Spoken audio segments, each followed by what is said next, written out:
कभी ये सोचता हूं कि अगर इस सदन की संख्या बढ़ गई तो शायद ये सवाल 15 साल की जगह फिर 30 साल में लगना शुरू हो जाएगा। अध्यक्ष जी, आज से 96 वर्ष पहले, अध्यक्ष जी आपका बहुत बहुत धन्यवाद।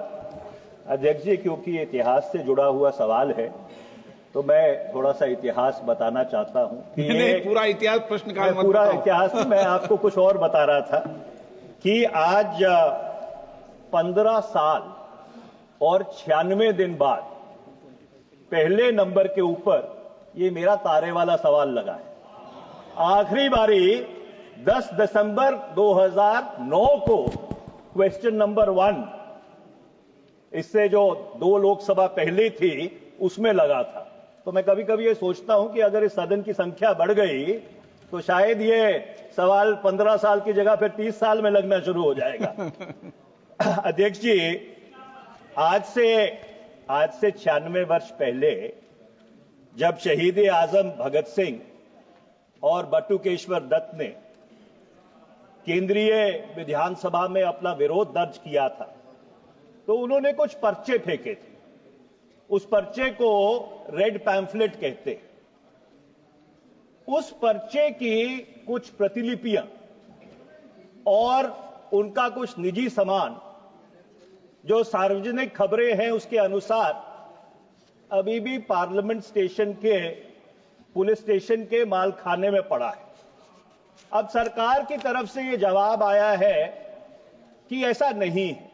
मैं इसमें कोई विरोधाभास में नहीं पड़ना चाहता, पर मैं सरकार से यह आग्रह करना चाहता हूं, बहुत विनम्रता से आग्रह करना चाहता हूं कि यह हो सकता है कि जिस चीज का मैंने जिक्र किया और उसके साथ साथ कुछ और भी ऐतिहासिक सामान उस मालखाने में पड़ा हुआ है।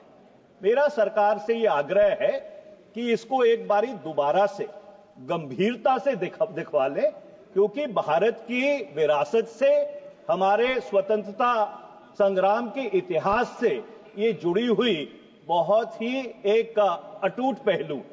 ये मेरा पहला मेरा दूसरा सप्लीमेंट्री ये है कि इंडिया ऑफिस लाइब्रेरी लंदन में और ब्रिटिश म्यूजियम में 1607 ऐसे पर्चे हैं जो 1901 से लेकर 1947 तक उन पे जो साम्राज्यवादी सरकार थी उसने प्रतिबंध लगाया है। ये जो पर्चे हैं, पैम्फलेट्स, इसमें अधिकतर अखिल भारतीय कांग्रेस कमेटी के पैम्फलेट्स हैं और ये 2017 में ही डिक्लासिफाई हुए, 17-18 में।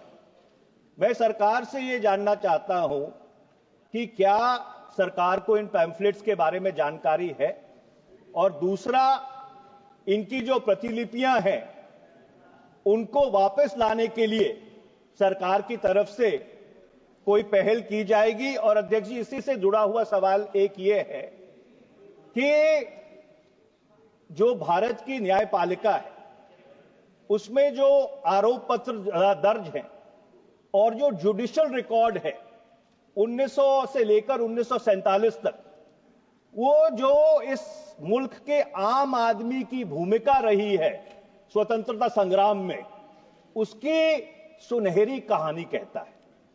मैं सरकार से ये पूछना चाहता हूं, क्या सरकार के पास ऐसी कोई योजना है, कोई सरकार ऐसा प्रोजेक्ट बनाएगी कि ये जो आरोप पत्र है, जो जुडिशियल रिकॉर्ड है, जो स्कैटर्ड पड़ा है पूरे देश में, इसको इकट्ठा करके, उसको कैटलॉग करके, जो आम आदमी की भूमिका रही है भारत के स्वतंत्रता संग्राम में, क्या उसकी कहानी इस देश के सामने रखेंगे?